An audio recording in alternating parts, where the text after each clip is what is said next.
Welcome all my dear online students. So in the previous session हम लोगों ने isothermal process, जो आपको मैंने बोला ही था, it is the most important process from JEE Mains as well as JEE Advance point of view, है ना। जो आज तक सबसे ज़्यादा क्वेश्चंस आए हैं वो आइसोथर्मल और एडियाबेटिक पर ही आए हैं। ये मैंने आपको हिंट दे दी थी।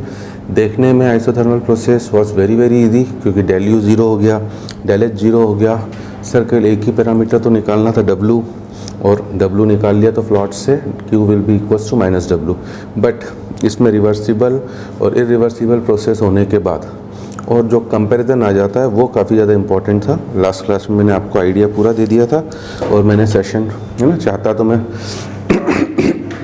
10-15 मिनट एक्स्ट्रा लेके उस सेशन को वाइंड अप कर सकता था, बट मैंने पर्पसली रोक दिया था वहीं पर कि मैं दोबारा आपको रिवाइज़ कराऊं। और इनफैक्ट आपको मैंने बोला भी था कि अगर आप मुझे सिंसियरली फॉलो कर रहे हैं तो नोट्स आपने बनाए होंगे और उन चीज़ों को समझा होगा। और आज अब मेरे साथ साथ आप भी रिवाइज़ करिए कि क्या क्या पॉइंट्स थे हमारे पास।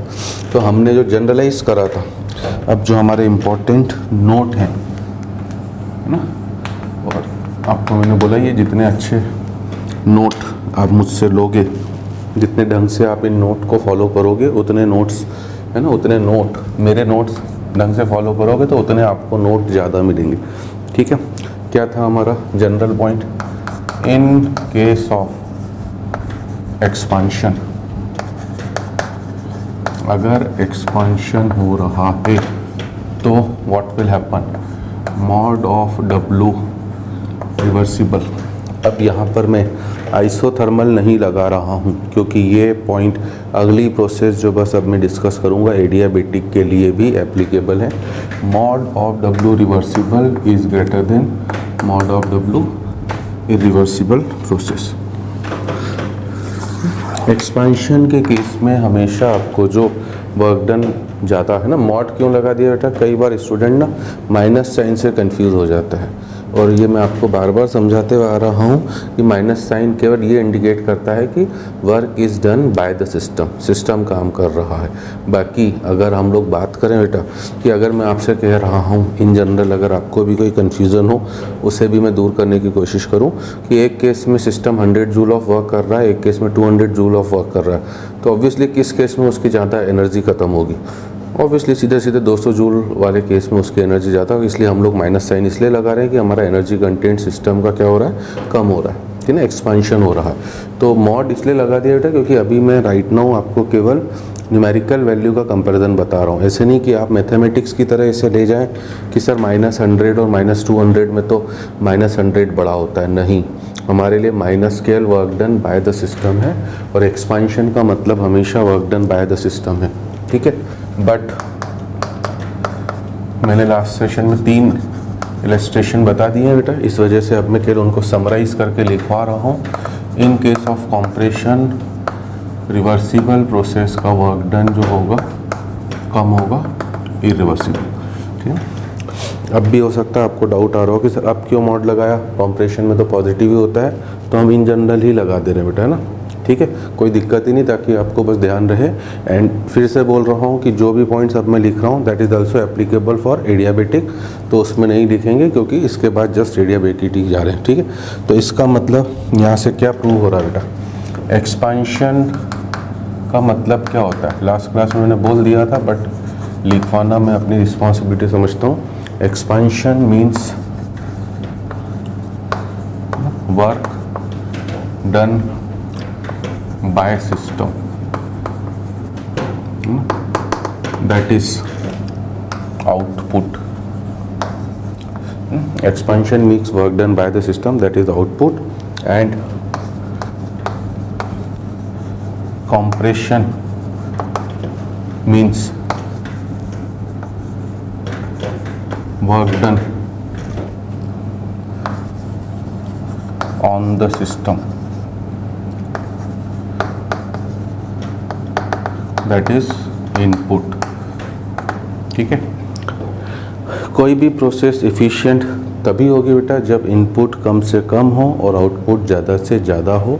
इसलिए मैंने आपको शायद लास्ट सेशन में भी बोला था, इनफैक्ट एक दो सेशन पहले भी बार बार मैं इस स्टेटमेंट को बोल रहा हूँ कि फिजिक्स में हर प्रोसेस हमेशा रिवर्सिबल प्रोसेस ही मानी जाती है।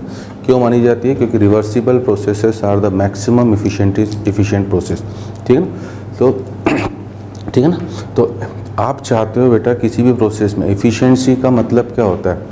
एफिशिएंसी इज़ बेसिकली कि आपने कितनी एनर्जी दी सिस्टम को और सिस्टम ने उसका कितना यूज़फुल वर्क में यूटिलाइज करा, कितना उसको फलीफूत करके दिया। ठीक है ना? आपके फादर ने आपको 1 लाख रुपए दिए, मान लीजिए अभी तो आप पढ़ाई कर रहे हैं बेटा, आगे कभी आपने कोई स्टार्टअप लॉन्च करा है जस्ट फॉर एन एग्जांपल, और आपके फादर ने आपको 1 लाख में तो खैर आजकल कुछ नहीं होता है, मान लीजिए 10 लाख रुपये दिए। अब आपने अगर उसे 0 करके दिया तो 0% इफिशियंसी आपकी, है ना? आप बिजनेस के लायक नहीं हो। बट अगर आपने उसे मल्टीप्लाई करके दे दिया 20 करके, 30 करके, तो इसका मतलब आपकी इफिशियंसी अगर डबल करके दिया तो सीधे 100% एफिशिएंट माना जाओगे कि 10 का 10 रिटर्न आपने दिया। ठीक है ना? तो इनपुट जितना कम हो, मतलब आपके फादर ने आपको 10 दिए और आपने उन्हें रिटर्न 50 करे, खुद तो अलग कमा ली, तो ये आउटपुट है बेटा। ये जितना ज़्यादा होगा वो प्रोसेस उतनी ही ज़्यादा क्या होगी आपका एफिशिएंट होगी। और हमने यहाँ पर देख लिया है, और ये चीज़ मैंने आपको पहले भी बोली थी बेटा कि एक्सपांशन के केस में W रिवर्सिबल जो होता है, मॉड ऑफ W रिवर्सिबल, वो मैक्सिमम होता है ना? वो ग्रेटर देन भी है, अब ये भी लिख दो बेटा। और mod of W irreversible of single step minimum होता है। बताया था ये चीज़ भी लास्ट क्लास में आपको। But in case of compression क्या होगा? In case of compression W reversible होता है मिनिमम, ठीक है, और W इरिवर्सिबल होता है सिंगल स्टेप का मैक्सिमम। ठीक है, इस वजह से एवरी, मतलब इन जनरल हम लोग बोलें कि रिवर्सिबल प्रोसेस जो है वो मोस्ट इफ़िशिएंट प्रोसेस है। रिवर्सिबल प्रोसेस जो होती हैं वो मोस्ट इफ़िशिएंट प्रोसेस है, क्योंकि आपको जो इनपुट देना पड़ रहा है बेटा वो मिनिमम है और जो आउटपुट देना पड़ रहा है वो मैक्सिमम। इनफैक्ट मैंने आपको बोला भी था कि न्यूमेरिकल क्वेश्चंस में क्वेश्चन इस तरीके से भी हो सकता है बेटा, है ना, कि 1 mole of an ideal gas undergoing an isothermal process या changing its state isothermally from this to this, calculate the maximum work done. तो अगर एक्सपांशन हो रहा है बेटा और मैक्सिमम वर्क बोल दिया है तो रिवर्सिबल का निकालना है। अगर कॉम्प्रेशन, डाटा में कॉम्प्रेशन दिख रहा है तो मैक्सिमम वर्क बोला है तो इरिवर्सिबल सिंगल स्टेप का निकालना है। ठीक है ना? अगर मिनिमम वर्क बोला है और एक्सपांशन हो रहा है तो इरिवर्सिबल का सिंगल स्टेप का निकालोगे, और अगर मिनिमम वर्क कॉम्प्रेशन में बोला है तो रिवर्सिबल का निकालोगे। तो ये 4 पॉइंट्स, मतलब 4 एक्स्ट्रा क्वेश्चन, और काफ़ी अच्छे क्वेश्चन हो गए बेटा, टफ लेवल के माने जाएंगे, क्योंकि अगर हमें ये क्लियर नहीं है तो गड़बड़ हो जाएगी। Reversible processes are most efficient process है, जबकि इरिवर्सिबल प्रोसेस अगर सिंगल स्टेप की कराई तो इनडायरेक्टली मैं कैन से कि it is most unefficient process. It is most unefficient process. इसी वजह से जो मैंने आपको बोला था कि फिजिक्स में हर प्रोसेस रिवर्सिबल करवाई जाती है, क्योंकि हम चाहते हैं बेटा, है ना, हम तो यहाँ केमिस्ट्री पढ़ रहे हैं बेटा, बाकी एक्चुअल फीलिंग तो फिजिक्स है। जो आप कार चला रहे हो, बाइक चला रहे हो, इन सब में फिजिक्स लगता है बेटा, मशीनरी जो भी चल रही हैं, ठीक है ना, उन सब में फिजिक्स लगता है। तो फिजिक्स वाले तो चाहते ही हैं बेटा कि हर प्रोसेस मैक्सिमम इफिशिएंट हो, इसलिए फिजिक्स वाले इरिवर्सिबल का नाम भी नहीं लेते हैं। इसलिए ध्यान रखना, एवरी प्रोसेस, किसी भी क्वेश्चन में जब तक कुछ ना बोला जाए, इसलिए मैंने स्ट्रेसफुली हर एक चीज़ को स्ट्रेस देते हुए आपको याद कराने की कोशिश कर रहा हूँ कि रिवर्सिबल प्रोसेस हम लोग के आइसोथर्मल और रेडियाबेटिक के लिए करेंगे, और उनमें भी आपको मैंने पहले ही कंडीशन बता दी है कि या तो क्वेश्चन में लिख के आएगा इरिवर्सिबल प्रोसेस है, या फिर आइसोथर्मल और रेडियाबेटिक के बाद कांस्टेंट एक्सटर्नल प्रेशर आ जाए, या फिर process is perform rapidly, suddenly, with disturbance. हर एक चीज़ को मैं अपनी तरफ से पूरी आपको क्लियर करने की कोशिश कर रहा हूँ। Every process wants to perform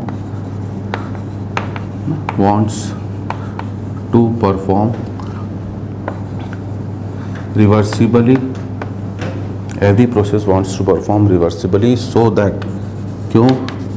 so that input जो हो, इनपुट इज है ना will be minimum and output is maximum.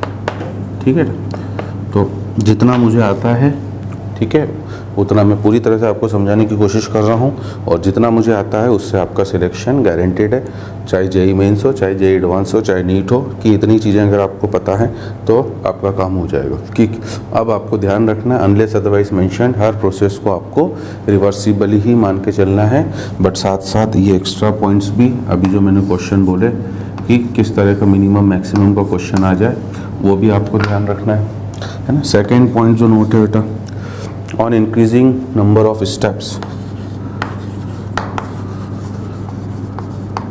on increasing number of steps, number of steps बढ़ाने पर क्या होगा, है ना, on increasing number of steps in irreversible process, on increasing number of steps in irreversible process, ठीक है, अगर आप नंबर ऑफ स्टेप्स बढ़ा रहे हो किसमें, इरिवर्सिबल प्रोसेस में, ठीक है, तो इन केस ऑफ एक्सपांशन, अगर एक्सपांशन हो रहा है बेटा, तो हम लोग बोलेंगे वर्क डन जो होगा आपका इंक्रीज होगा, है ना, वर्क डन इंक्रीजेस। फिर से न्यूमेरिकल वैल्यू की बात कर रहा हूँ, साइन तो नेगेटिव ही रहेगा, एक्सपांशन बोलते ही साइन हमेशा नेगेटिव है, that mean mod of W single step is less than mod of W two step, which is less than mod of W three step and so on। Expansion में अगर आप number of steps बढ़ाते जा रहे हो, मैंने इसका भी एक एग्जांपल बता दिया बेटा, ठीक है। हाँ, कॉम्प्रेशन का नहीं पता है, बट आप जनरलाइज तो कर सकते हैं, और इसी को जनरलाइज करें तो इन केस ऑफ कॉम्प्रेशन, अगर कॉम्प्रेशन हो रहा है, हर एक पॉइंट इंपॉर्टेंट है बेटा, क्योंकि थ्योरेटिकल क्वेश्चन जो लास्ट ईयर ही अभी 2017 में जेई में आया है, उसमें यूज़ करवा दिया है इसने एडवांस में, और 2017-2018 में जेई का पेपर रिलेटिवली काफ़ी डिफ़िकल्ट था फिजिकल का, उसके लिए आपको पूरा डेप्थ नॉलेज सब्जेक्ट का होना, एडवांस का है ना, मेंस का तो काफ़ी इजी था। इन केस ऑफ कॉम्प्रेशन, अगर कॉम्प्रेशन में आप नंबर ऑफ स्टेप्स बढ़ा रहे हो तो you will say work done जो होगा आपका वो डिक्रीज करेगा,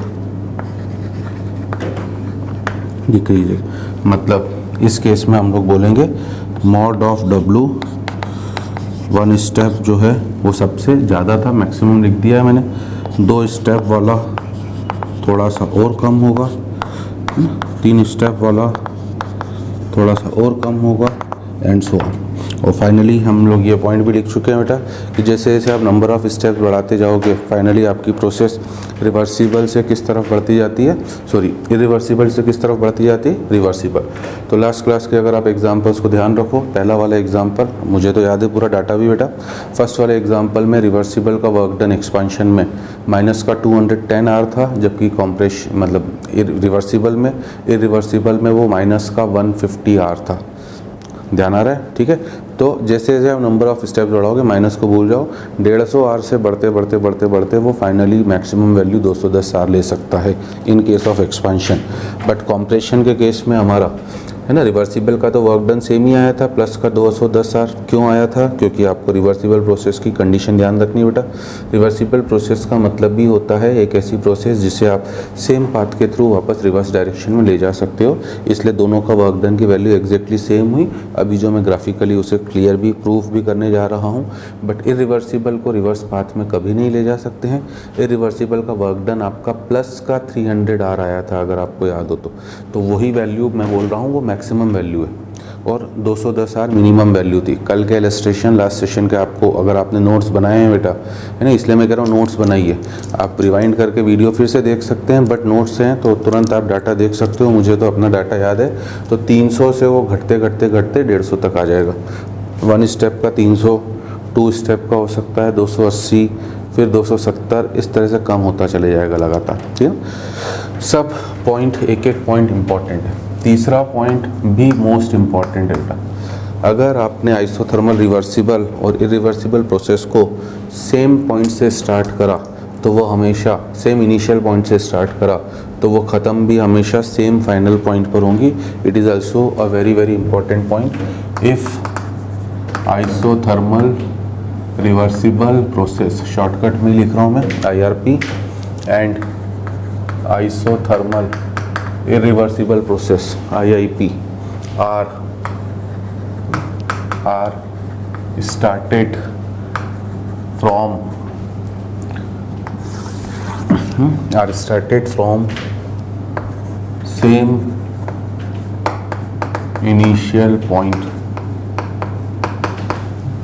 started from same initial point, then they will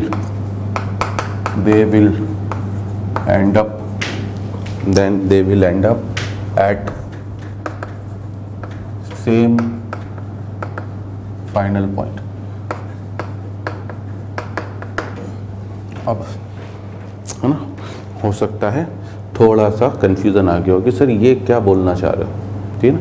कल का ग्राफ याद रखें बेटा, है ना। वो सेशन फिर से मैं कह रहा हूँ कि मेरा पर्पसली रोकने का मतलब ही ये था कि आपको मैं बार बार रिवाइज करूँ बेटा, क्योंकि सबसे ज़्यादा confusion isothermal, adiabatic, reversible, irreversible में ही होता है और जेई में इसी के ऊपर क्वेश्चन आएगा, ठीक है। तो आप ग्राफ ध्यान रखिए बेटा। हमने जो रिवर्सिबल का ग्राफ बनाया था सेम इनिशियल पॉइंट से 20 बार 100 लीटर से 2 बार पे गए थे। इरिवर्सिबल सिंगल स्टेप में भी वही था आपका स्टार्टिंग पॉइंट और फाइनल पॉइंट भी वही था, और इरिवर्सिबल 2 स्टेप का भी वही था। मतलब बिटवीन 2 पॉइंट्स हम लोग कह सकते हैं कि आइसोथर्मल कितनी प्रोसेसेस पॉसिबल है। Between 2 points infinite isothermal processes are possible. It's a very important conclusion, ठीक है। इसको मैं प्रूफ भी कर सकता हूँ बेटा न्यूमेरिकली। कल के क्वेश्चन को ही देखें आपने, स्टार्टिंग कल का पहला क्वेश्चन है ना। अब कल से मेरा मीनिंग है आप उससे 10 दिन बाद देख रहे हो या 10 दिन 1 महीना पहले देखा है आपने ना। मेरे लिए कल से मीनिंग लास्ट सेशन ही है, नहीं तो आप है ना कमेंट में ये ना लिखें कि कल कभी आया ही नहीं हमारा, ठीक है। तो कमेंट कल का मतलब हमेशा लास्ट सेशन रहेगा। तो हमने जो क्वेश्चन करा था बेटा 2 ATM और 300 केल्विन, ठीक है, और शायद 1 मोल हमने बोला था, ठीक है। तो देखिए आपने मोल्स फिक्स कर दिया, आपने प्रेशर फिक्स कर दिया, आपने टेम्परेचर फिक्स कर दिया। तो from PV equals to nRT, ठीक है ना। ये फिक्स है, T फिक्स है, N फिक्स है, तो वॉल्यूम भी फिक्स होगा। हमने दोनों प्रोसेसेस को इसी पॉइंट से चालू कराया था। ये है मेरा meaning of same initial point. This is my meaning of same initial point, ठीक है ना, ठीक। क्योंकि अगर आपने PV डायग्राम में इसको ड्रॉ करने की कोशिश करी बेटा, मान लीजिए किसी भी डायग्राम में ना PV हो, VT हो, PT हो, हम लोग ज़्यादातर PV की बात करते हैं, ठीक है, क्योंकि PV से एक सीधा सीधा वर्क डन पता पड़ जाता है। तो आपके लिए स्टार्टिंग पॉइंट दोनों का क्या रहेगा, सेम ही रहेगा। यहाँ से आपने चालू करा, ठीक है। अब एक बार आपने प्रोसेस को IRP वाले वे में लिया था, आइसोथर्मल रिवर्सिबल प्रोसेस। एक बार आपने IIP वाले आइसोथर्मल इरिवर्सिबल प्रोसेस मोड में लिया। दोनों बार आपने बेटा प्रेशर को 1 ATM करा, ठीक है, दोनों केसेस में। और सिंस आपने बोल ही दिया कि प्रोसेस आइसोथर्मल है तो टेम्परेचर दोनों बार 300 केल्विन ही रहा, ठीक है। हम पहले ही मान चुके हैं कि हमारा सिस्टम एक किस तरह का सिस्टम है, क्लोज सिस्टम, तो नंबर ऑफ मोल्स भी कांस्टेंट है। तो again from PV equals to nRT, अगर मैंने PV इक्वल टू nRT लगाई तो V final of IRP, final volume जो आइसोथर्मल रिवर्सिबल प्रोसेस का होगा, है ना। आपने, ठीक है ना, पहले मैं साथ साथ डायग्राम भी बनाते चल रहा हूँ बेटा। मान लीजिए 2 ATM प्रेशर था, ये 1 ATM। हमें इस क्वेश्चन में वॉल्यूम की ज़रूरत नहीं थी, हमने कैलकुलेट नहीं करा है, बट समझाने के लिए कि PV इक्वल टू nRT से दोनों का इनिशियल वॉल्यूम सेम आएगा, ठीक है। और फिर से PV इक्वल टू nRT से, अब ये 1 ATM वाली लाइन है, इसका फाइनल वॉल्यूम और V फाइनल ऑफ, है ना। हम देखो मेरे हाथ से ना अपने आप ही मैं भावनाओं में बहता जा रहा हूँ, A लिखता हुआ चल रहा है, मुझे दोनों बार उसे हटा के ए को आई करना पड़ा, क्योंकि अगली प्रोसेस एडियाबेटिक है ना। तो मैं भावनाओं में बहते जा रहा हूँ कि उस पर आऊँ जल्दी, ठीक है। तो आइसोथर्मल रिवर्सिबल प्रोसेस और आइसोथर्मल इरिवर्सिबल प्रोसेस का फाइनल वॉल्यूम भी सेम ही होगा। एंड दिस इज़ द, मैंने बोला है जो नोट्स में लिखा रहा हूँ ये एडियाबेटिक में भी काम आएंगे, बट एडियाबेटिक के ये सब पॉइंट्स तो सेम है बेटा। It is the only point which is different in adiabatic process. Adiabatic process अगर आपने सेम इनिशियल पॉइंट से चालू करी तो रिवर्सिबल और इरिवर्सिबल का फाइनल पॉइंट आपको कभी भी सेम मिलने वाला नहीं है, क्योंकि उनका फाइनल वॉल्यूम सेम नहीं मिलने वाला है। यहाँ पर तो आपने इस पॉइंट से चालू करा, ठीक है, और फाइनल वॉल्यूम आपको दोनों का सेम मिला। ये इनिशियल वॉल्यूम था, ये फाइनल वॉल्यूम है। आइसोथर्मल रिवर्सिबल भी यहाँ से चालू होकर यहीं ख़त्म होगी, और आइसोथर्मल इरिवर्सिबल भी, चाहे वो सिंगल स्टेप की हो, 2 स्टेप की हो, 3 स्टेप की हो, वो इसी पॉइंट से चालू होकर इसी पॉइंट पे ख़त्म होगी। It is also a very very important concept. आपको ध्यान रखना है कि ये भी एक इम्पॉर्टेंट कॉन्सेप्ट है कि between 2 points in an indicator diagram, चाहे वो PV हो, VT हो, PT हो, इनफाइनाइट आइसोथर्मल प्रोसेसेस पॉसिबल हैं, क्योंकि रिवर्सिबल और इरिवर्सिबल हमेशा सेम पॉइंट पर ही, सेम पॉइंट से ही चालू होंगी और सेम पॉइंट से ही ख़त्म होंगी, ठीक है। अब जो मोस्ट इम्पॉर्टेंट है बेटा, that is comparison of PV graph. चौथा पॉइंट बोल सकते हो बोले आप इसे, comparison of PV graph of IRP and IIP। हालांकि ये मैं बता चुका हूँ बेटा आपको, लास्ट क्लास का लास्ट ग्राफ यही था, बट स्टिल इसको मैं फिर से इम्पोर्टेंट मानते हुए, ठीक ना, क्लियर करना आपको ज़रूरी समझता हूँ। वेरी वेरी इंपॉर्टेंट है ना। इसको भी हम 2 केस में करेंगे बेटा, केस 1, फिर कंपैरिजन समझाऊंगा, एक्सपांशन, ठीक है। मतलब आप PI VI से जा रहे हो PF VF, है ना। तो आप देख सकते हो मेरे नोट्स काफ़ी ज़्यादा सिस्टमेटिक है बेटा, ताकि आपको इजी वे में चैप्टर डाइजेस्ट हो। पहले मैंने सबसे सिंपल आइसोकोरिक आइसोबैरिक प्रोसेस बता दी कि आपको फील आ जाए कि अच्छा करना यही। फिर आइसोथर्मल पे हम आए। आइसोथर्मल में भी जो मैंने 3rd पॉइंट लिखा है उसी से मैं 4th पॉइंट पे जा रहा हूँ। PI VI से हम लोग PF VF पर जा रहे हैं। कोई भी प्रोसेस हो, isothermal single step, isothermal 2 step, isothermal infinite step, सब इन्हीं 2 पॉइंट्स के बीच में रहने वाली है। और आपने एक्सपांशन बोल दिया है, मतलब आपने मान लिया है कि V फाइनल जो है वो बड़ा है किससे, V इनिशियल, ठीक है। तो मैं 3 ग्राफ में कंपैरिजन दिखाऊंगा बेटा आपको, P versus V, single P versus V, P versus V। क्यों है 3 ग्राफ क्यों बनाए हैं अभी बता रहा हूँ, है ना। हम लोगों ने मार्कर भी में, मतलब मार्कर से मीनिंग मेरा चौक है, हम लोगों ने चालू करा किससे बेटा, PI VI से। ख़त्म करना चाह रहे हैं हम लोग PF और VF पर, ठीक है। पहली कंडीशन है मैं आइसोथर्मल रिवर्सिबल प्रोसेस चाह रहा हूँ, इसलिए 3 ग्राफ बना रहा हूँ, है ना।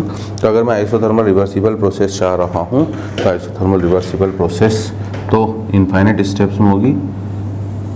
ये पूरा आपका कर्व इस तरह से आएगा, ठीक है। एक्सपांशन हो रहा है, वॉल्यूम बढ़ रहा है, प्रेशर कम, और ये जो इस कर्व के अंडर का एरिया होगा वही वर्क डन बताएगा। अब कंपैरिजन है ना, लास्ट क्लास में हम हालांकि एक ही ग्राफ में मैंने तीनों ग्राफ शो करे थे, बट एक्चुअल कंपैरिजन यहाँ से होगा। तो ये है आपका WIRP, क्या फार्मूला था बेटा, -nRT ln ऑफ, है ना, V2/V1। थोड़ा पास हो रहा है, उतना कोऑपरेट करना, ठीक है। और ये वर्क डन जो आपको मिला है ये अपना मैक्सिमम वैल्यू पर है। क्यों, अभी अगले में देखिए। अब अगला हम लोग चलिए ब्लू से ड्रॉ करते हैं बेटा। आप खड़े हो वापस इसी पॉइंट पर, सबके लिए इनिशियल और फाइनल पॉइंट सेम, जो मैं थर्ड पॉइंट में पहले एक्सप्लेन कर चुका हूँ, पी आई वी आई पर आपको जाना है पी एफ और वी एफ पर। इस पॉइंट पे खड़े हो, इस पॉइंट पे जाना है। बट अब मैं चाह रहा हूँ कि मैं आई आई पी से जाऊँगा, आइसोथर्मल इरिवर्सिबल प्रोसेस से, और दूसरी कंडीशन कि मैं सिंगल स्टेप में जाऊँगा। ठीक है, तो what is the meaning of that बेटा? लास्ट क्लास की हर एक चीज़ को याद रखो। If external pressure is not given तो फाइनल प्रेशर ही एक्सटर्नल प्रेशर होगा। If final pressure is not given तो फाइनल प्रेशर ही एक्सटर्नल प्रेशर होगा, कुछ भी हो दोनों में से। ठीक है, मतलब सिंगल स्टेप में कराने का मतलब क्या हो बेटा? आपने एक झटके में प्रेशर को पीआई से सीधे कहाँ पर ले आए? पीएफ पर। और ये मैं आपको काफ़ी बार पहले भी बता चुका हूँ। एक झटके में लाने का मतलब क्या होता है? ये पिस्टन है, इसके ऊपर ये रखा हुआ था मान लो, है ना, अभी इसकी रखने की वजह से प्रेशर पीआई है, और अगर ये हट गया तो प्रेशर पीएफ हो जाएगा। ठीक है ना। पाइल ऑफ सैंड का एग्जांपल थ्योरी में याद रखो कि हमने सैंड को in case of first process sand को पिस्टन के ऊपर ऐसे ही फैला के रख दिया था, और हम एक एक पार्टिकल हटा रहे थे, एक एक पार्टिकल हटा रहे थे, तो प्रेशर इतना स्लोली चेंज हो रहा था कि पूरी प्रोसेस को इनफाइनाइट स्टेप में, मतलब वी आई से वी एफ जाने में इनफाइनाइट स्टेप्स लगी, काफ़ी स्लो। बट सिंगल स्टेप में आपने उसी सैंड को एक बैग में भर के रख दिया। ठीक है, अभी इस सैंड की वजह से जो रखी हुई है और एटमॉस्फेयर की वजह से, या जो भी पिस्टन का भी जो भी मास है बेटा, उनकी वजह से नेट प्रेशर है पी आई, और एक बार आपने इसको हटा दिया तो आपका प्रेशर पी एफ हो जाएगा, पिस्टन और एटमॉस्फेयर का मिला के जो भी। ठीक है, तो जैसे ही मैंने एक झटके में इसको हटाया, एक झटके में हटाते ही मेरा प्रेशर पी आई से गिर के पी एफ पर आ गया। ठीक है, अब इसके ऊपर से अगर वेट हटा है बेटा तो ऑब्वियसली ये ऊपर उठना चालू करेगा। फील कर रहे हो? ये ऊपर उठना चालू करा। कब तक उठेगा बेटा? जब तक वॉल्यूम वी आई से कहाँ ना पहुँच जाए? V F. तो इस केस में आपको केवल ये वाला वर्क डन मिलने वाला है, रेक्टेंगल का। This is the rectangle. ठीक है, इस वजह से सिंगल स्टेप का, ठीक है ना, I R P of single step, step one लिख दे रहा हूँ, इस minus of P F into V final minus V initial. और ये अपनी कौन सी वैल्यू पर बैठा हुआ है? ये अपनी मिनिमम वैल्यू पर बैठा हुआ है। क्यों बैठा हुआ मिनिमम वैल्यू पर? क्योंकि इतना तो आपको साफ साफ दिख रहा है कि ये रेक्टेंगल तो इसमें भी शामिल है बेटा। अभी इतना सारा ऊपर वाला एक्स्ट्रा वर्क हो रहा है, ठीक है ना। हालांकि कल हो चुका है, बट स्टिल समझाना मेरी फिर से रिस्पॉन्सिबिलिटी है। अब मान लो 2 स्टेप में आओ, तो 2 स्टेप का मतलब है कि आप खड़े तो इसी पॉइंट पर हो बेटा, पी आई और वी आई पर, जाना भी इसी पॉइंट पर है, पी एफ और वी एफ पर। बट अब आप चाह रहे हो 2 स्टेप में करवाना। अब 2 स्टेप में करवाने का मतलब क्या है? फील दिलाने के लिए कि अब आपने इनडायरेक्टली ये 2 रख लिए, है ना, इसका दोनों सैंड के बैग, पिस्टन का और एटमॉस्फेयर सबका मिला के प्रेशर पी आई है। ये स्टार्टिंग सिचुएशन है। सबसे पहले आपने एक उठा के पटक दिया, है ना। जैसे आपने एक उठा के पटका, कुछ प्रेशर कम हो गया, है ना। मान लीजिए वो पी डैश मान लेता हूँ। अब प्रेशर कम हुआ है बेटा, तो डेफिनेटली पिस्टन थोड़ा सा ऊपर उठेगा, थोड़ा सा पिस्टन ऊपर भी उठा, ठीक है, और वो मान लो वी डैश तक आ गया। ठीक है, मतलब आप इस पॉइंट पे थे, आप इस पॉइंट से इस पॉइंट पे पहुंच गए।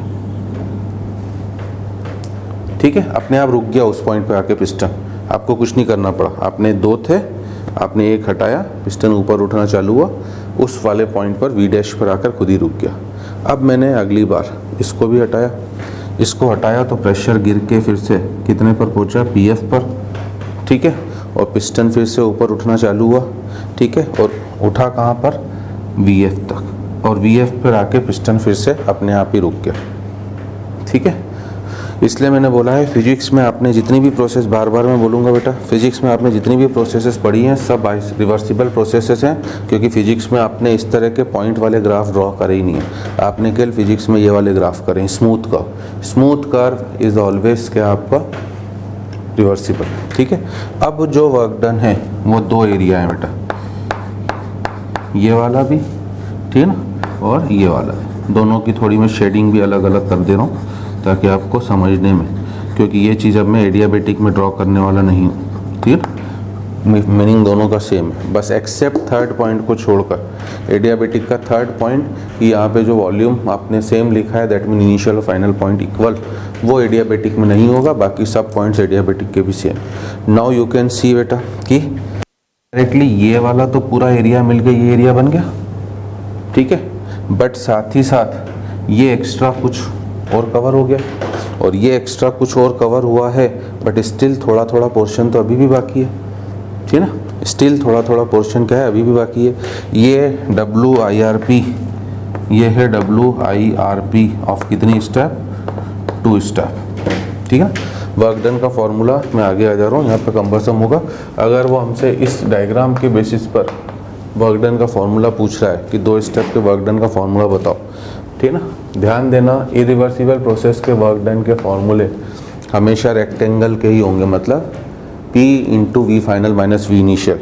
तो पहला एक्सपेंशन किस प्रेशर पर हो रहा है, P डैश, और वो कहाँ से कहाँ तक हुआ बेटा, V dash minus V initial. ये पहले रेक्टेंगल का वर्क डन है, ठीक है, प्लस दूसरे रेक्टेंगल का वर्क डन, दूसरा वाला एक्सपेंशन किस प्रेशर पर हुआ, EF पर, और कहाँ से कहाँ, V डैश से VF, तो VF माइनस V डैश।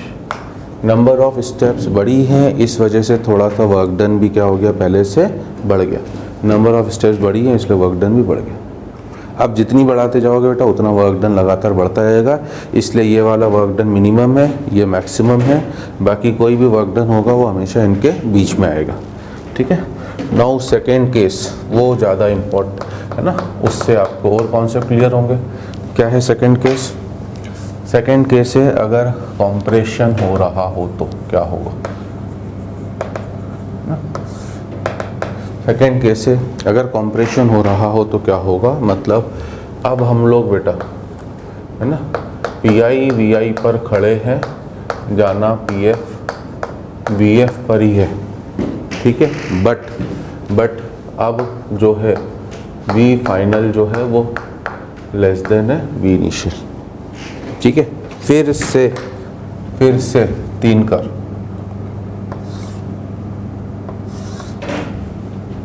पहला, दूसरा, तीसरा,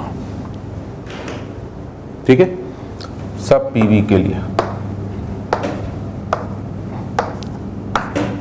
सब में आप खड़े हो इस पॉइंट पर, PI और VI, और जाना है आपको इस पॉइंट पर, PF VF, इस पॉइंट पर हो, इस पॉइंट पर जाना है, ठीक है ना। अगले वाले में भी वही होगा, ये समझ लेना बस, आखिरी चीज़ है, PI VI पर हो, जाना है कहाँ पर, PF VF, ठीक है ना। अगली की बात करें बेटा, हो इस पॉइंट पर, फिर से PI VI और जाना है PF VF, क्योंकि अभी हमने बोल दिया बिटवीन 2 पॉइंट्स, ठीक है, PV ग्राफ में infinite isothermal processes are possible. हम लोग फर्स्ट प्रोसेस में चाहते हैं IRP isothermal reversible process, second में हम लोग चाहते हैं IIP सिंगल स्टेप, है ना। अब मेरे पास नीचे भी जगह है, आसानी से लिख सकता हूँ, यहाँ पे थोड़ा सा जगह की कमी पड़ रही थी हमें, ठीक है, बट क्लियर तब भी सब चीज़ें हैं बेटा, नीट एंड क्लीन डायग्राम है, एक्सप्लेनेशन, और ये है IIP 2 स्टेप। अब ध्यान दें बेटा, फिजिक्स से रिकॉल करो, मैं तो बार बार फिजिक्स को ही याद कराऊंगा आपको, क्योंकि मैं चाहता हूँ बेटा कि क्वेश्चन कहीं पर भी आए आपका क्वेश्चन सॉल्व होके आ जाए, है ना, ऐसा नहीं कि क्वेश्चन गड़बड़ हो जाए। तो अब ध्यान करो बेटा, आइसोथर्मल प्रोसेस का तो आपने ग्राफ के लिए ही बनाया था, एक्सपांशन था तो आपने एरो आगे कर दिया, कॉम्प्रेशन होता तो आप एरो पीछे कर देते, बस इतनी तो कहानी थी। तो अभी भी इसका कर्व रेक्टेंगुलर हाइपरबोला ही रहेगा, बस ये एरो आपका ऊपर लग जाएगा, इसका मतलब ये पूरा area under the curve work done है, ठीक है। तो WIRP अभी भी फॉर्मूला -nRT ln ऑफ, है ना, मैंने V1 V2 लिखा है, आप चाहो तो इसे, है ना, V फाइनल और V इनिशियल लिख सकते हो। यहाँ पर भी आप लिखोगे क्या, ठीक ना, V final upon V initial, but ये ऑटोमेटिकली पॉजिटिव हो जाएगा क्योंकि अब VF छोटा है VI से। तो आप पहली चीज़ तो देख लीजिए बेटा, फिजिक्स से याद करो फिर से, एक ही कर्व तो बनाते हैं, एक्सपांशन में बस एरो आगे, कॉम्प्रेशन में बस एरो पीछे, मतलब एरिया फॉर्मूला भी दोनों का सेम आ रहा है, एरिया अंडर द कर्व भी सेम है। वैसे भी हमें पता है कि area under the curve in PV graph denotes work done, मतलब न्यूमेरिकल वैल्यू तो दोनों की क्या होगी, सेम, बस अपोजिट साइन ही होगा क्योंकि एक बार एक्सपांशन हो रहा है एक बार कॉम्प्रेशन। इसीलिए रिवर्सिबल प्रोसेस का मतलब ही होता है कि एक ऐसी प्रोसेस जिसे आप बड़ी आसानी से सेम पाथ में क्या कर लो, रिवर्स डायरेक्शन में ले जाओ। बट अब आ जाइए बेटा, क्यों आखिर एक्सपांशन में मिनिमम था वर्क डन इरिवर्सिबल का, प्रूव हो गया है, बट कंप्रेशन के केस में इरिवर्सिबल का वर्क मैक्सिमम था। ये कैसे प्रूव करें, आइए हम खड़े हैं इस पॉइंट पर, जाना है मुझे इस पॉइंट पर, ठीक है, और सिंगल स्टेप में जाना है। तो अब प्रेशर कम नहीं करना है बेटा, अब प्रेशर बढ़ाना है। मतलब शुरू में तो आपका प्रेशर PI था, ये PI प्रेशर मान लो पिस्टन का, एटमॉस्फेयर का, आपने एक झटके में सैंड बैग पहले हटा रहे थे बेटा, अब आपने उठा के रख दिया, एक झटके में आपने रखा, जैसे ही रखा आपने तुरंत पहले तो प्रेशर PF पर पहुंच गया, है ना। अब आप बोलोगे सर हमें कैसे पता PF पे पहुंचा, बेटा आप वो इतना तो अब एजम्पशन लोगे, इतना तो है ना, इतनी जान तो नहीं निकालोगे ना मेरी कि हम मान के चल रहे हैं कि ये वेट उतना सफिशिएंट है कि रखते ही वो PF हो गया, है ना, वो तो अब एजम्पशन है कि उतना ही रखा। नहीं तो मालूम पड़े आपके दिमाग में ये डाउट हो कि सर हमें कोई मतलब नहीं, तू कुछ भी बके जा रहा है और हम मान ले, नहीं ऐसा नहीं, बक नहीं रहा हूँ बेटा, लॉजिकली चीज़ें बात कर रहे हैं हम लोग, साइंस पढ़ रहे हैं, ठीक है। तो हमने जैसे ही वो वेट रखा प्रेशर PF हो गया, अब धड़ से ये वेट गिरा अगर इसके ऊपर आके पिस्टन के ऊपर, प्रेशर तो PF हो गया, पिस्टन नीचे भी तो दाना चालू हुआ क्योंकि एक्स्ट्रा वेट बढ़ गया पिस्टन के ऊपर। अब मेरा हाथ पिस्टन नहीं, मैं तो उसे खुद ले जा रहा हूँ, बट एक्चुअली ये पिस्टन फिटेड सिलेंडर होता है और उसमें एक्स्ट्रा वेट रखते आप खुद ही फील करते पिस्टन नीचे की तरफ जाना चालू हो जाता। इतना आप 11th-12th में साइंस, इतनी तो 9th-10th में पढ़ चुके हो, ठीक है। तो पिस्टन नीचे जा रहा है बेटा, बट वो किस प्रेशर के अगेंस्ट जा रहा है, वो तो PF पर ही जा रहा है, मतलब वो इस पॉइंट से इस पॉइंट पर पहुँच गया, ठीक है ना, क्योंकि अब तो प्रेशर चेंज नहीं हो रहा है, अब प्रेशर PF हो चुका है। तो नाउ यू कैन सी ये पूरा आपको वर्क डन मिल रहा है। इस वजह से WIIP ऑफ सिंगल स्टेप जो होता है वो मैक्सिमम होता है। अभी क्या अगला भी बता दूं, उससे प्रूव हो जाएगा, हालांकि यहाँ से प्रूव हो ही रहा है बेटा। देखो क्यों, क्योंकि आप इमेजिन कर लो कि, इमेजिन क्या दिख ही रहा होगा कि ये डॉटेड लाइन क्या बनाई है बेटा, ये वाला कर्व बनाया है, ये कर्व तो इस एरिया में शामिल ही है, हो रहा ना इमेजिन। ये वाला जो मैंने शो करा है बेटा, ये तो इस एक्सक्यूज मी, ये वाला डॉटेड वाला जो ये एरिया है ये तो इसमें शामिल ही है, बट बिगाड़ दूँ थोड़ा सा, बट ये वाला जो है बेटा, है ना, थोड़ा सा चलो फील और अच्छा होगा, ये वाला जिसको मैं अलग से शेडिंग कर रहा हूँ, ठीक है, ये एक्स्ट्रा वर्क था, ये एक्स्ट्रा वर्क है इसलिए मैक्सिमम, ठीक है ना। ये अपनी कौन सी वैल्यू पर है, मिनिमम।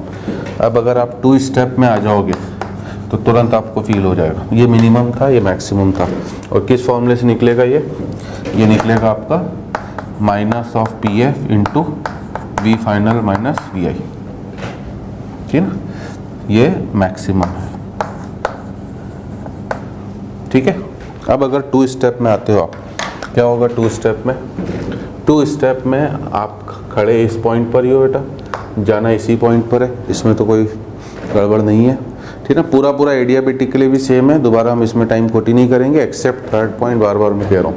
बट अब क्या है कि आपने, है ना, 2 बार ये काम करा बेटा। पहली बार एक रखा, एक वेट डाला, थोड़ा सा पिस्टन नीचे गया, दूसरी बार रखा, फिर वो नीचे गया, मतलब जो काम एक्सपांशन में 2 बार हटाने के लिए कर रहा था, अब यहाँ पर 2 बार बढ़ाने के लिए करोगे, पहुँचोगे आप फाइनली इसी पॉइंट पर, बट बीच में एक पॉइंट पर रुकते हुए जा रहे हो। तो पहले आपने जैसे पहला वेट रखा, आपका प्रेशर बढ़ के मान लो कुछ P' पर आया और उस पर पिस्टन कुछ कॉम्प्रेस हुआ, वो कुछ V' पर आया, आ रही बात समझ में? तो पहला वाला तो ये एरिया मिल गया आपको, ठीक है। अब जैसे ही आप इस पॉइंट पर पहुँचे, ठीक है ना, ये पिस्टन अपने आप रुक जा रहा है। जैसे ही आपने वेट डाला नीचे जाके अपने आप रुक गया, क्योंकि जब भी फाइनल प्रेशर एक्सटर्नल प्रेशर के बराबर हो जाएगा पिस्टन वहीं पर रुक जाएगा, ठीक है। फोर्सफुली रोकोगे तो वो किसी भी प्रेशर पर रुक सकता है, क्योंकि पीआई से लेकर पीएफ के बीच में इनफाइनाइट स्टेप्स हैं। बट फ्रीली छोड़ोगे तो जो वॉल्यूम आपका आइसोथर्मल प्रोसेस से आना चाहिए था रिवर्सिबल से, वो इरिवर्सिबल से उतना वॉल्यूम आ गया तो पिस्टन अपने आप वहाँ पर रुक जाएगा, ठीक है। उसके बाद ये पिस्टन फिर से ऊपर उठा ना, हमने प्रेशर फिर एक्स्ट्रा वेट डाला, ये पिस्टन फिर ऊपर उठा, पहले इस पॉइंट पर आया, अब ठीक है ना, मतलब ऊपर उठा से मिनी नीचे दबा, हमने प्रेशर बढ़ाया तो पहले प्रेशर पी डैश से पी एफ पर पहुँचा और वो पिस्टन फिर से कॉम्प्रेस हुआ। अब ये दूसरा वर्क डन ये वाला है, ठीक है। तो कैन यू इमेजिन, थोड़ा सा work done in comparison to this तो बढ़ चुका है, बट ये अभी भी इससे कम है। क्यों? क्योंकि अगला वाला, अब मैं बिगाड़ रहा हूँ बेटा, है ना, आपको दिखाने के लिए, ये वाला जो वर्क डन है उसमें ये वाला एक्स्ट्रा एरिया भी शामिल है। मतलब एक तरह से समझाने को बोलूँ, जब आप रिवर्सिबल प्रोसेस, मतलब जब आप एक्सपांशन कर रहे थे तो धीरे धीरे करके रेक्टेंगल बढ़ते जा रहे थे बेटा, रेक्टेंगल बढ़ते जा रहे थे, मतलब एरिया भी क्या हो रहा था, बढ़ते जा रहा था। पहले एक रेक्टेंगल था, ठीक है ना, ये दूसरा एक और एक्स्ट्रा ऐड हुआ, बड़ा।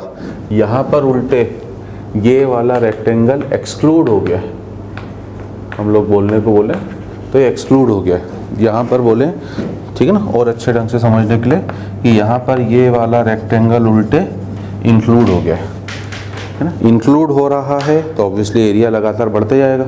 तो ये वाला वर्क डन अपनी मिनिमम वैल्यू पर था, ये थोड़ा सा और बढ़ा, 3 स्टेप में कराऊंगा तो एक रेक्टेंगल और आएगा तो थोड़ा सा वर्क और बढ़ेगा, 4 स्टेप में कराऊंगा एक रेक्टेंगल और आएगा और बढ़ेगा, बढ़ते बढ़ते बढ़ते इनफाइनाइट स्टेप्स में, है ना।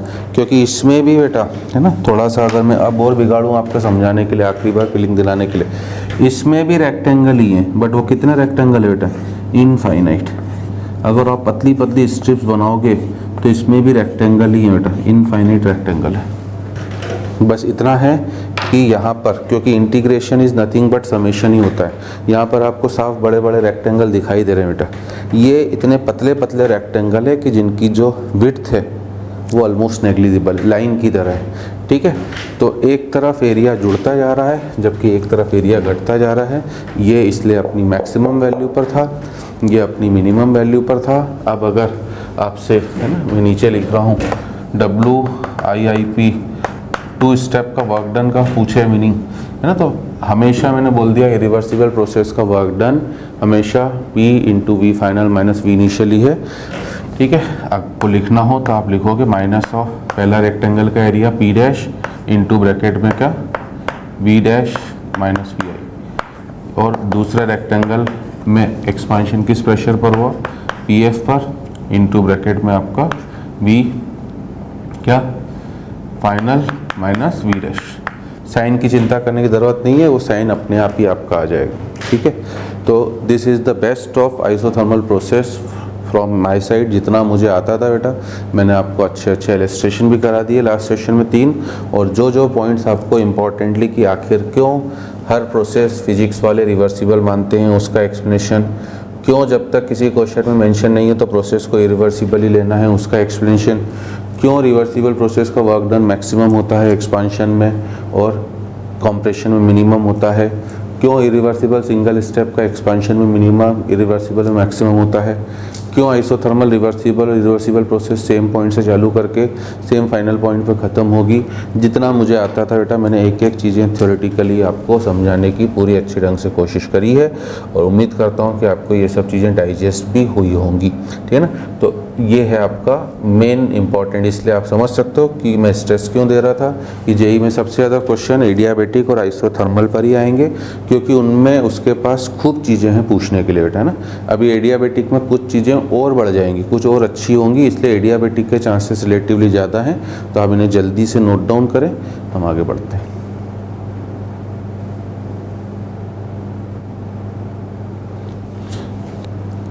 चलिए तो अब आगे बढ़ते हैं बेटा, आपकी फाइनल प्रोसेस पर आते हैं बेटा, एडियाबेटिक प्रोसेस। और 4th प्रोसेस इज एडियाबेटिक, और थोड़ा बहुत काम हम लोग पॉलीट्रॉपिक के लिए भी करेंगे बट वो नेक्स्ट सेशन में इनफैक्ट है ना। एडियाबेटिक भी कंप्लीट होना या नहीं होना देखते हैं। Fourth process is adiabatic process and my rating to this process is very very very important. जितनी चीज़ें बता रहा हूँ अगर आपने इनमें से एक भी स्किप करी, स्किप करने का मतलब आप तो नहीं चाहोगे बेटा, बट ठीक है ना, इतने सारे सब्जेक्ट पढ़ना है, हो सकता है आप भूल जाएं, तो फिर क्वेश्चन के गलत होने की प्रोबेबिलिटी खूब ज़्यादा है। इसलिए एक एक चीज़ आपको ध्यान रखनी पड़ेगी, ठीक है ना। और एडियाबेटिक में तो कैलकुलेशन भी आती है बेटा ना। अभी तक के questions neither isochoric nor isobaric ना आइसोथर्मल, इनमें कैलकुलेशन नहीं थी, एटलीस्ट यहाँ पर तो कैलकुलेशन भी आएगी, साफ बता रहा हूँ, ठीक है। चलिए चालू करते हैं एडियाबेटिक प्रोसेस। अभी रिवर्सिबल है कि रिवर्सिबल, उस पर तो आ रहे हैं। सिस्टम है क्या, आइडियल गैस, ठीक है। आइडियल गैस है तो क्या यूज़ होगा, PV equals to nRT। Type of system is closed, closed है इसलिए नंबर ऑफ मोल्स क्या होगा, कांस्टेंट, ठीक है। अब भैया बात करें कि एडियाबेटिक प्रोसेस का मतलब है क्या, ज़ीरो होना बेटा, heat exchange zero. Heat exchange zero मतलब आप Q बोलो और DQ बोलो, दोनों ज़ीरो हैं, पहली चीज़। तो इस प्रोसेस का Q या DQ दोनों ज़ीरो हैं, ठीक है।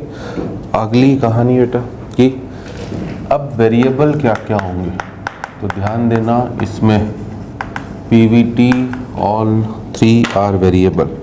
सेकेंड इम्पॉर्टेंट पॉइंट, ये इकलौती ऐसी प्रोसेस है क्योंकि आइसोकोरिक में है ना, वेल नोन चार्म है ना। पॉलीट्रॉपिक के ज़्यादा क्वेश्चंस तो वैसे फिजिक्स में ही आते हैं, ये भी बता दे रहा हूँ, कराऊंगा भले में क्लास में, है ना। But otherwise well known processes में सबसे ज़्यादा तो आइसोथर्मल, आइसोबैरिक, आइसोकोरिक और एडियाबेटिक है।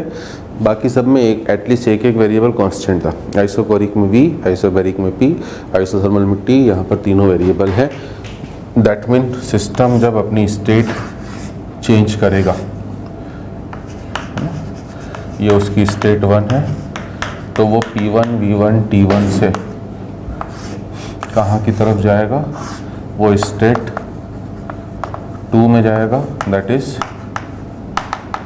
P2, V2, T2। तीनों वेरिएबल्स उसके चेंज हो रहे हैं बेटा। और यहाँ पर भी एक एडिशनल इक्वेशन जो आपको यूज़ करने का अधिकार है, जिसे हम गैसियस स्टेट के टर्म्स में बोलें तो इक्वेशन ऑफ स्टेट बोलते हैं, and that is P1 V1 by T1 equals to P2 V2 by T2, ठीक है।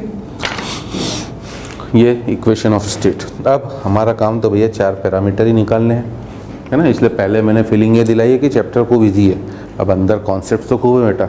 इसलिए मैंने जब फर्स्ट डे चालू करा था चैप्टर तभी बोल दिया था कि it is a backbone of physical chemistry. इसमें इतने कॉन्सेप्ट्स हैं कि है ना स्टूडेंट लाल पीला हो जाता है बेटा, है ना, कभी इधर से भूलता है, कभी उधर से भूलता है, ठीक है। निकालना 4 पैरामीटर ही है कि कम से कम ये फीलिंग रहे कि क्या है। पहला पैरामीटर डेल यू, पहले ही बोल दिया बेटा, दुनिया की हर प्रोसेस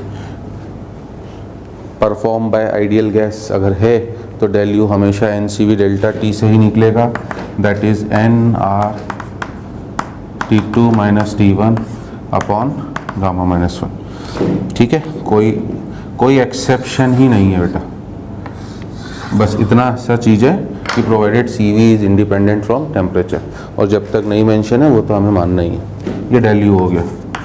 डेल एच की बात करोगे तो it is basically NCP delta T, but मैंने पहले ही बोल दिया बेटा आपको कि आपको दोबारा फालतू में कैलकुलेट करने की ज़रूरत नहीं है। फॉर्मूला तो मैं लिख दे रहा हूँ आपके लिए, ठीक है।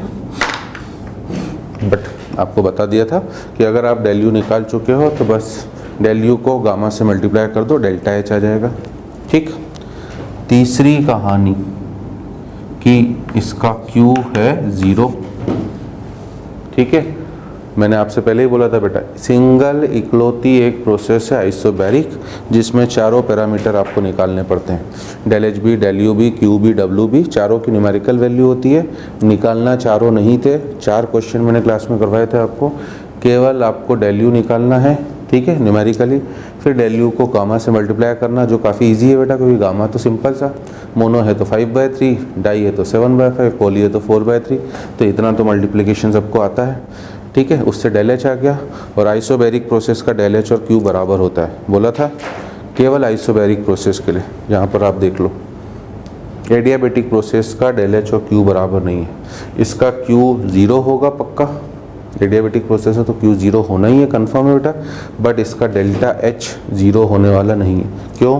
क्योंकि डेल्टा यू भी 0 होने वाला नहीं है।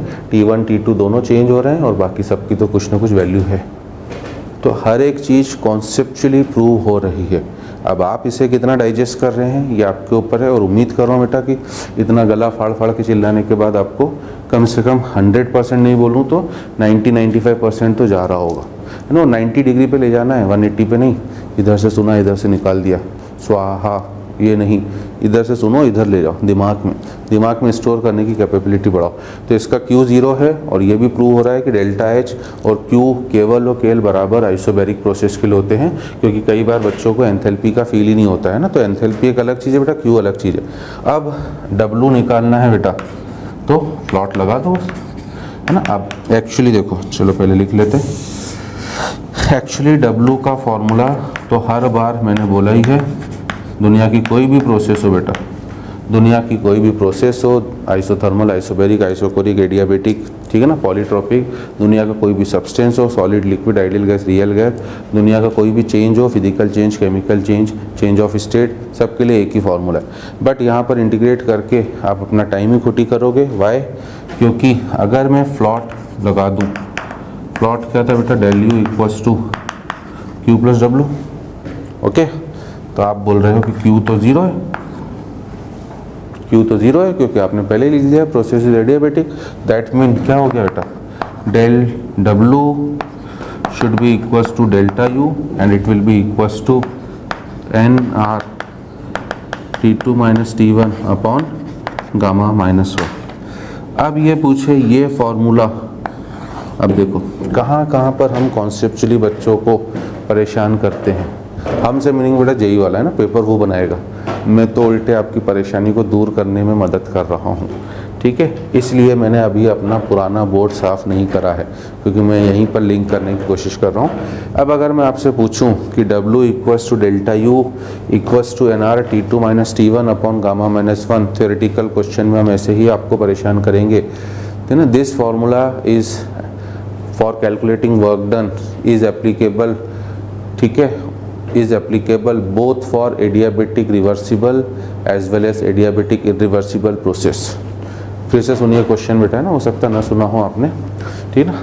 W equals to delta U equals to NR T2 minus T1 upon gamma minus 1, this formula for calculating work done is applicable both for adiabatic reversible as well as adiabatic irreversible process, ठीक है। True की false statement है बताना है, या हो सकता है ऑब्जेक्टिव क्वेश्चन में आएगा बेटा, तो ऑप्शन ए में मान लो ये स्टेटमेंट है, अब सही है कि गलत आपको पता करना है ना। तो बी केयरफुल, दिस फॉर्मूला, है ना, it is applicable both for adiabatic reversible process, है ना, ARP, जैसे IRP लिखा था वैसे ही ARP है।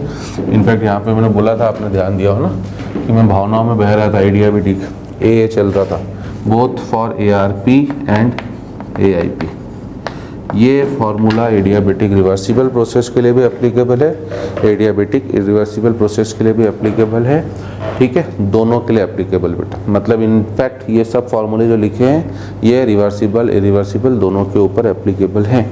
और अब मैं यहीं से समझ पा रहा हूँ बेटा, आपके चेहरों पर थोड़ी सी टेंशन आई होगी, ठीक है ना, थोड़ा सा पसीना बढ़ा होगा चेहरे पर, थोड़ा सा डाउट आया होगा दिमाग में कि सर आपने हमारे 40 मिनट तो यहाँ पर खोटी करे अभी कि रिवर्सिबल और इरिवर्सिबल का वर्क डन अलग अलग होता है, ठीक है। मैंने आपसे बोला है कि फिजिकली हम कितनी भी दूर हों, बट मेंटली आपके माइंड में क्या डाउट चल रहा है मैं उसे समझने की कोशिश ज़रूर करूँगा, ठीक है। और वहीं पर उसे दूर भी करूँगा कि ये माइंड में डाउट ज़रूर आया होगा कि सर जब ये दोनों ये फार्मूला रिवर्सिबल इरिवर्सिबल दोनों के लिए आप लगा दे रहे हो, और साथ में अभी आपने बोला रिवर्सिबल इरिवर्सिबल का वर्क डन अलग अलग होता है। Reversible processes are maximum efficient processor, देखो आपको नहीं दिखाई दे रहा तो आप ही ने लिखा है वहाँ पर, ठीक है, सब कुछ सही है बेटा, बट ध्यान देना आप थर्ड पॉइंट भूल रहे हो। मैंने क्या बोला था, ये थर्ड पॉइंट रिवर्सिबल और रिवर्सिबल एडियाबेटिक का अलग अलग होगा। यहाँ पर अगर फाइनल वॉल्यूम, मैंने तभी बोला था इक्वल नहीं होने वाला है, और अगर फाइनल वॉल्यूम इक्वल नहीं होगा from P V equal to N R T, तो टेम्परेचर भी इक्वल नहीं होगा, प्रेशर भी इक्वल नहीं होगा। अगर आपने प्रेशर को ज़बरदस्ती इक्वल करा तो वॉल्यूम और टेम्परेचर तो पक्का अलग अलग होंगे ही होंगे। मतलब कोई एक आप सही सेम कर सकते हो बेटा, कोई एक आप सेम कर सकते हो, ठीक है। आप बोलोगे सर हम टेम्परेचर को सेम कर दें, नहीं, अगर आप टेम्परेचर को सेम कर दोगे, ठीक है ना, तो वर्क डन का बेसिक फार्मूला तो वॉल्यूम वाला ही है बेटा, ध्यान देना। तो फिर आपका वॉल्यूम वाला फार्मूलों पे चलना पड़ेगा, इसलिए बी केयरफुल। ये जो T2 होता है बेटा, ये जो T2 होता है, this is different, final temperature is different for ARP and AIP। मजा आए, ठीक है ना। तो उम्मीद करता हूँ आए होंगे बेटा, ये बिल्कुल डेप्थ चल रहा है। इससे बेटर थर्मोडायनेमिक्स तो आज तक आपने देखा ही नहीं होगा कि थर्मोडायनेमिक्स का आखिर लेवल क्या है।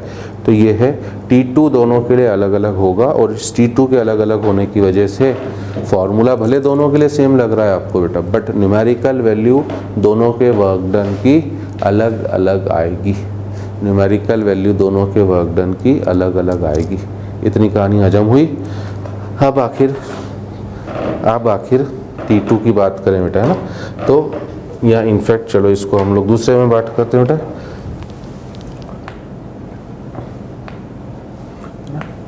Calculation of work in adiabatic process, थोड़ा सा और स्टाइल, वैसे आपको पता ही होगा स्टाइल का ज़माना है बेटा, तो स्टाइल थोड़ी बहुत तो मारनी ही पड़ेगी। तो थोड़ी सी स्टाइल मैं भी मार रहा हूँ कि चीज़ों को थोड़ा सा अलग वे में प्रेजेंट करने की कोशिश कर रहा हूँ, है ना। स्टाइल इतनी ही मारूंगा, और ज़्यादा स्टाइल तो मुझे आती नहीं, ठीक है ना, कि थोड़ा सा चीज़ों को अलग वे में, और अभी तक सब चीज़ें अलग लगी रही होंगी आपको बेटा, क्योंकि इस लेवल का थर्मोडायनेमिक्स तो आपने देखा भी नहीं होगा कि ये भी होता है क्या, आपके मन में चल भी रहा होगा ऐसा भी होता है। ये एक सीरियल था नेशनल, जब DD नेशनल चलता था ना, तो आप सर्च मार सकते हो, गूगल में मिल भी जाएगा, और काफ़ी अच्छा सीरियल था। तो ये आपके मन में भी चल रहा होगा ऐसा भी होता है क्या। Calculation of work in adiabatic process, ठीक है। इसमें फर्स्ट केस बेटा, इफ फाइनल टेम्परेचर, है ना, इज गिवन। हम मान के चल रहे हैं बेटा कि इनिशियल स्टेट तो आपको क्वेश्चन में गिवन ही है ना, इनिशियल स्टेट तो आपको क्वेश्चन में गिवन ही है, ठीक है, ठीक। और अब साथ ही साथ इनिशियल स्टेट के अलावा फाइनल टेम्परेचर गिवन है, मतलब फाइनल टेम्परेचर इज गिवन। अब इसमें एजम्पशन ये है कि इनिशियल स्टेट तो हमें पता ही है, क्योंकि अदरवाइज तो फिर मूव कैसे कर रहा है, अगर यही नहीं पता है तो कहानी खत्म है, फिर क्वेश्चन करने का कोई लॉजिक नहीं। तो इनिशियल स्टेट नोन, तो इसका देखो मीनिंग क्या होगा बेटा, इनिशियल स्टेट नोन है मतलब आपको T1 नोन है, और फाइनल टेम्परेचर गिवन है मतलब आपको इनडायरेक्टली T2 गिवन है, ठीक है। तो इसका मतलब अब अगर आपको वर्क निकालना है तो फिर आपको, है ना, आप बोलोगे सर अभी तक तो आपने बोला था वर्क इससे निकालो, मैं इससे भी निकालूंगा बेटा, ना कोई दिक्कत नहीं, अभी प्रूफ आ रहा हूँ सब चीज़ों पे, आपके डाउट्स कुछ नहीं छोड़ के जाऊँगा। हाँ, न्यूमेरिकल क्वेश्चन भले नेक्स्ट सेशन में करेंगे अपन इसके, बाकी थ्योरेटिकल पोर्शन कर लें। और ये डिफरेंस भी बता दूं कि ये चीज़ जो हमारा आज 40 मिनट का लगा है, ये एडियाबेटिक में दोबारा नहीं होगा, बिकॉज एक्सेप्ट थर्ड पॉइंट बाकी सब कुछ सेम, ठीक है। और क्यों है थर्ड पॉइंट डिफरेंट, वो अभी प्रूव हो जाएगा। क्या प्रूफ तो हो चुका है बेटा, प्रूफ तो हो ही चुका है। क्यों, अगर फाइनल टेम्परेचर भी दोनों प्रोसेस का सेम हो गया तो रिवर्सिबल और इरिवर्सिबल एडियाबेटिक का वर्क डन भी सेम आ जाएगा, और रिवर्सिबल इरिवर्सिबल का एडियाबेटिक का वर्क डन कभी भी सेम नहीं हो सकता है। रिवर्सिबल और इरिवर्सिबल का वर्क डन कभी भी सेम नहीं हो सकता है। इतना तो कम से कम इतना समझाने के बाद, लास्ट सेशन के एग्जाम्पल के बाद आपको फील हो गया होगा, ठीक है। तो फिर तो ये आपका कहानी ख़त्म बेटा, फिर तो इससे सिंपल कोई चीज़ ही नहीं है, बस इसको लगाओ और कहानी ख़त्म। बट इम्पॉर्टेंट है बेटा, इम्पॉर्टेंट है case 2, if final temperature is not given ना, final temperature is not given. और इसमें दूसरा इम्पॉर्टेंट है बेटा, and can not be calculated by normal method. क्या है नॉर्मल मेथड? नॉर्मल मेथड मतलब या तो पी वी इक्वल टू क्या लगा दो बेटा, NRT लगा दो, या P1 V1 by T1 equals to P2 V2 by T2। ठीक है, न ये लग सकता है न ये लग सकता है। ठीक है, क्यों? क्योंकि आपको P V equal to NRT लगाने में अगर T निकालना है बेटा तो आपको बाकी सब पता होने चाहिए, प्रेशर, वॉल्यूम, N सब। तो N तो पता होगा, R तो कांस्टेंट है ही है, ठीक है ना, क्लोज सिस्टम में तो N फिक्स है। बट आउट ऑफ PV कोई एक पैरामीटर गिवन होगा, ऐदर प्रेशर गिवन होगा या फिर वॉल्यूम गिवन होगा, तो आप PV इक्वल टू NRT लगा के टेम्परेचर लगा ही नहीं सकते हो। और अगर आप इसको सोच रहे हो तो ये तो P1 V1 by T1 equals to P2 V2 by T2, indirectly ये आया कहाँ से? ये आया तो PV इक्वल टू NRT से ही है। तो इसलिए आपका अगर T2 नहीं नोन है तो, और इससे भी नहीं निकल पा रहा है तो क्या करें? तो बस एडियाबेटिक प्रोसेस सबसे अच्छी प्रोसेस हो जाती है कि आपको इसमें कैलकुलेशन ऑफ फाइनल टेम्परेचर सीखना पड़ेगा कि आखिर एडियाबेटिक प्रोसेस में फाइनल टेम्परेचर कैसे निकाला जाए। और ये कहानी दोनों के लिए अब अलग अलग है। ये कहानी एडियाबेटिक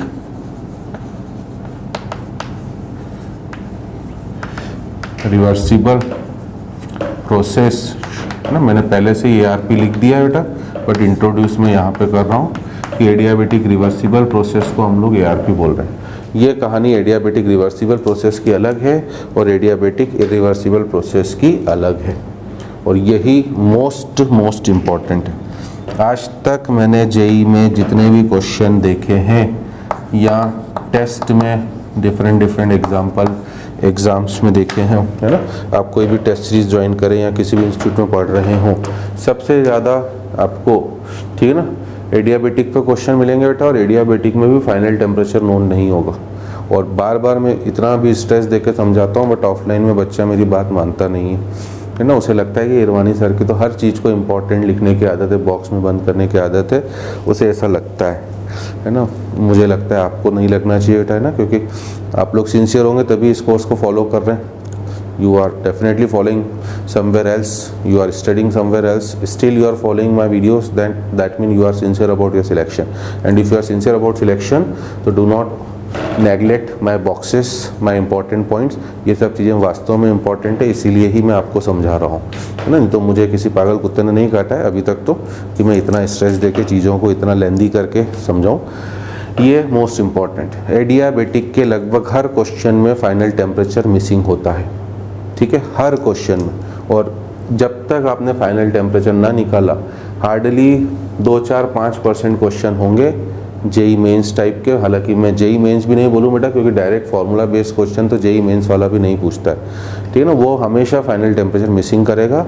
और फाइनल टेम्परेचर को निकालने का रिवर्सिबल इरिवर्सिबल दोनों का तरीका अलग अलग है, ठीक है ना, विथ डेरिवेशन समझना। क्योंकि मुझे उम्मीद है कि जैसे ही मैंने लिखा है बेटा, हो सकता है अगर आपका फिजिक्स में पढ़ा हुआ है तो कई स्टूडेंट्स के मन में आ गया होगा फॉर्मूला कि सर अगर आप बोल रहे हो कि प्रेशर वॉल्यूम में से कोई एक नोन है, मान लो प्रेशर नोन है, तो हम यूज़ कर देंगे फॉर्मूला P की पावर 1 माइनस गामा T की power gamma equal to constant. बिल्कुल सही है बेटा, आप बिल्कुल सही सोच रहे हैं, मैं मना नहीं कर रहा हूँ। अगर वॉल्यूम नोन है तो सर हम यूज़ कर देंगे TV की power gamma minus 1 equal to constant, that is also correct.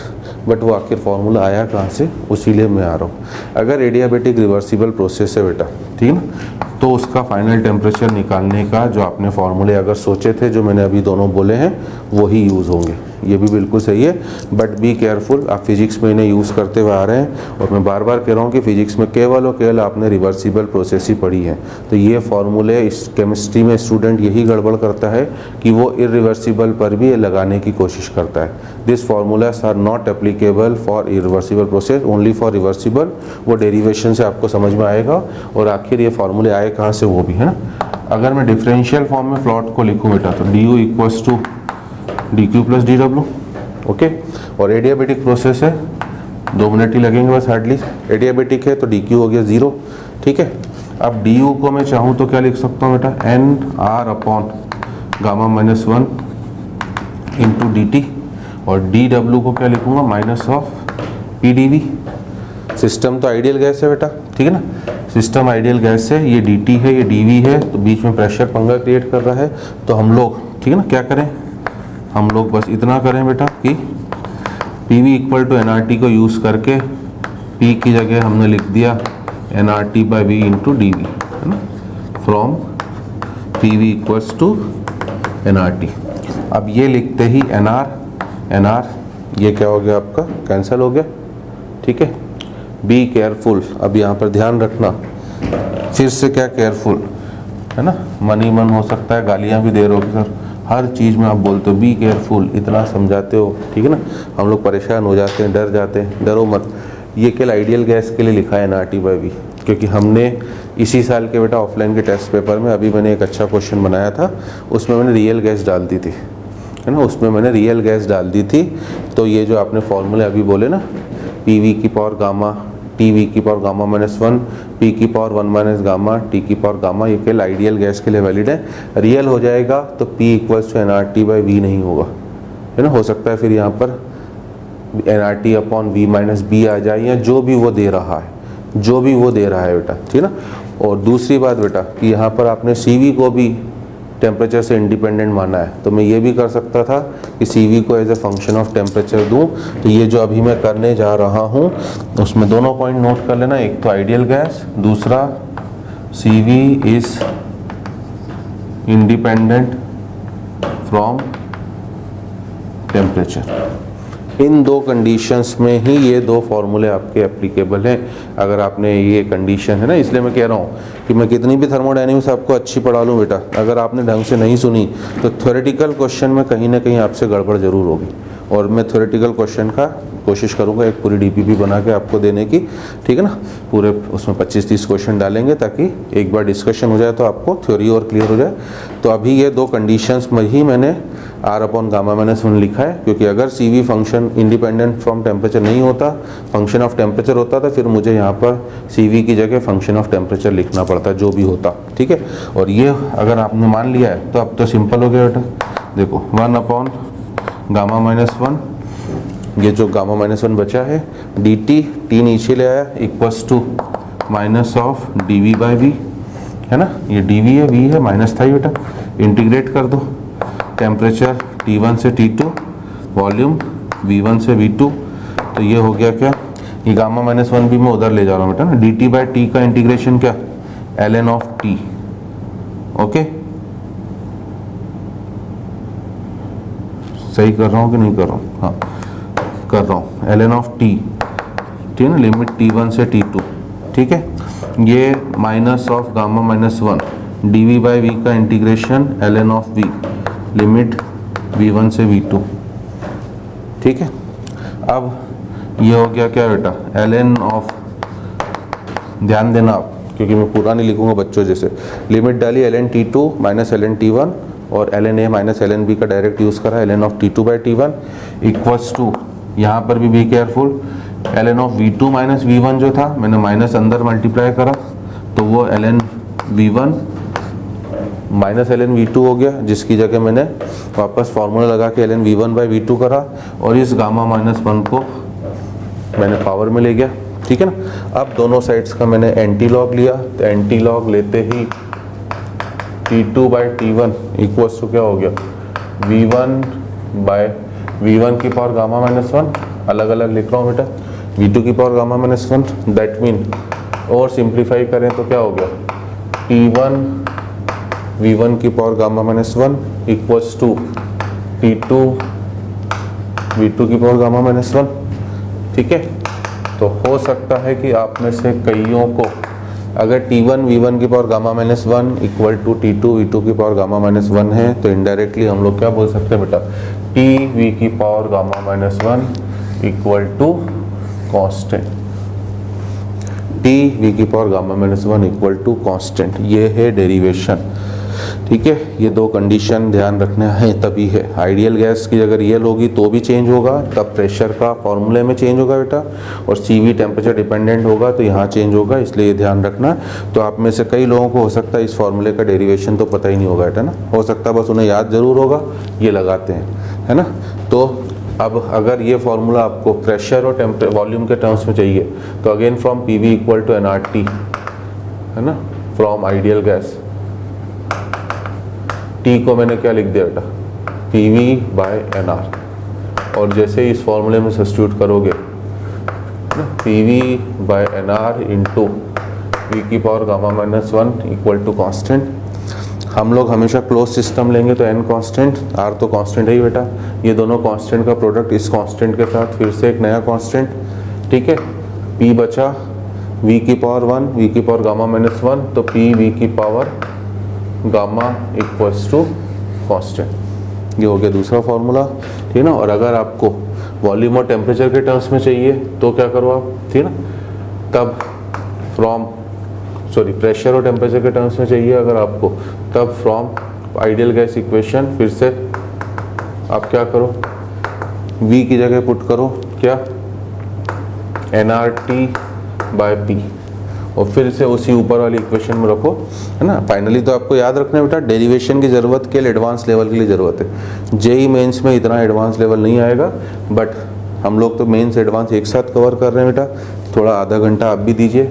और अगर आपको स्किप करना हो तो फिर फॉर्मूलों पे चलिए, ये भी मैं ज़रूर बोलूँगा। इसको अगर आपने रखा T nRT बाय P की power gamma minus 1 equals to constant, N भी कांस्टेंट, R भी कांस्टेंट, तो NR की पावर गामा माइनस 1 है, वो भी कांस्टेंट बेटा। अल्टीमेटली क्या बचा देखो, P नीचे है, उसकी पावर गामा माइनस 1, अगर मैं ऊपर ले जाऊं तो मैंने इसको गामा माइनस 1 की जगह 1 माइनस गामा कर दिया, T की power gamma minus 1 into T, ये हो गया T की power gamma equals to constant. ठीक है, this are the 3 special formula. अगर आप भूल जाते हो तो आपका एडियाबेटिक का, जहाँ तक मुझे उम्मीद है, कोई भी क्वेश्चन सॉल्व होने वाला नहीं है। तो these are the 3 special formula, PV की power gamma equals to constant, ठीक है, TV की power gamma minus 1 equals to constant, और P की पावर 1 माइनस गामा, T की power gamma 1 equals to constant. These are the 3 special formula. Almost कोई भी question adiabatic का बिना इन फार्मूलों को यूज़ करे हुए सॉल्व होने वाला नहीं है, but this formula are applicable only for adiabatic reversible process. Students की गंदी आदत है बेटा, वो फिजिक्स में तो ये रिवर्सिबल पढ़ता ही नहीं है, तो वो केमिस्ट्री में भी रिवर्सिबल में ये फार्मूला लगा देता है। ठीक ना, मतलब 3 कंडीशन है इन फार्मूलों को लगाने की। पहला, CV is independent from temperature, दूसरा आइडियल गैस, तीसरा कि एडियाबेटिक रिवर्सिबल प्रोसेस हो, तो ही आप इन फार्मूलों को लगा सकते हो। और 99.99% केसेस में ये तीनों कंडीशन ही रहेंगी बेटा। 0.01% में कभी वो रियल गैस दे दे या CV को इंडिपेंडेंट कर दे तो अलग बात है, ठीक है ना। और इस वजह से आप याद करो, ठीक है ना। बस 2 मिनट और लूँगा आपके, ख़त्म करते हैं आज का सेशन। एग्जाम्पल्स नेक्स्ट सेशन में करेंगे। कि याद करो, हमने बोला था ग्राफ्स तो मैं पहले ही बता चुका हूँ बेटा। क्या बोला था कि एडियाबेटिक प्रोसेस के तीनों ग्राफ PV, VT और PT सब के सब कर्वेचर नेचर के होते हैं। वो इसी वजह से, क्योंकि इनमें कोई भी ग्राफ बेटा स्ट्रेट लाइन का दिख ही नहीं सकता है। PV भी ऐसा ही है, VT भी ऐसा ही है, और बचा PT ऐसा होता है। ग्राफ हम पहले ही बता चुके हैं, है ना। बस एरो की बात करें, अगर आप एरो यूँ डाल रहे हो, मतलब आप बोल रहे हो, ठीक है ना, इसको भी मैं प्रूफ कराऊंगा नेक्स्ट क्लास में क्वेश्चन में, कि एडियाबेटिक प्रोसेस में एरो यूँ डालने का मतलब, है ना। वैसे तो देख लो आप, है ना, पावर जो भी हो बेटा, 2 नंबर का प्रोडक्ट कांस्टेंट है, तो अगर गामा कभी नेगेटिव तो हो नहीं सकता है, गामा मोनो एटॉमिक के लिए 5/3, डाया के लिए 7/5, पॉली के लिए 4/3। तो 2 नंबर का प्रोडक्ट कांस्टेंट करना है, प्रेशर बढ़ेगा तो वॉल्यूम को कम होना ही पड़ेगा, वो हो रहा है। और वैसे भी आइडियल गैस अगर फिटेड एक सिलेंडर के अंदर, तो आप खुद भी फील कर सकते हो कि आपने पिस्टन को दबाया मतलब प्रेशर बढ़ाया तो वॉल्यूम कम होगा, आपने पिस्टन को ऊपर उठाया मतलब प्रेशर कम करा तो वॉल्यूम बढ़ेगा। गैसेस के लिए हमेशा प्रेशर और वॉल्यूम इन्वर्सली प्रोपोर्शनली होते हैं, ठीक है। वॉल्यूम टेम्परेचर में भी वही कहानी है बेटा, ठीक है ना, क्योंकि गामा -1 भी हमेशा 1 से बड़ा ही है, ठीक है। इसका एरो ऊपर होगा, पॉइंट ए इधर, पॉइंट बी इधर। इसका मैं लॉजिकल एक्सप्लेनेशन नेक्स्ट टर्म में दूंगा। मतलब एडियाबेटिक प्रोसेस के लिए अगर, है ना, यहाँ से क्या प्रूव हो रहा है बेटा, एडियाबेटिक रिवर्स प्रोसेस के लिए अगर प्रेशर बढ़ेगा, सॉरी प्रेशर कम होगा बोल दूँ क्योंकि जो हमने बनाया है उसी को, तो वॉल्यूम बढ़ेगा और टेम्परेचर कम होगा। ये भी एक इम्पॉर्टेंट पॉइंट, और ये दोनों के लिए वैलिड है बेटा, reversible as well as irreversible, ठीक है।